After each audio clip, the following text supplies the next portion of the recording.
নমস্কার, আমি রাতুল। 17ই অগস্ট সামনে আসছে মায়ের বাৎসরিক পুজো। দেখতেই পাচ্ছি সবাই যে প্রস্তুতি চলছে। তা সত্ত্বেও আজকে যেহেতু এসেছি, পরমগুরু ভবভদ্রের একটি এক লাইন গান আপনাদের সকলের জন্য আমার তরফ থেকে। এসেছি হেথায় তোমারই আকায়, এসেছি হেথায় তোমারই আকায়, আদেশ করিবা মাত্র যাব চলিয়া পরমে পরম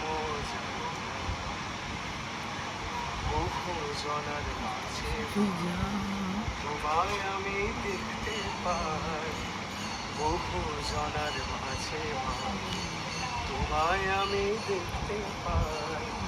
নই দেখি মা অমন করে, নই দেখি মা, নইলে কি মা অমন করে পাগল হয়ে গান গান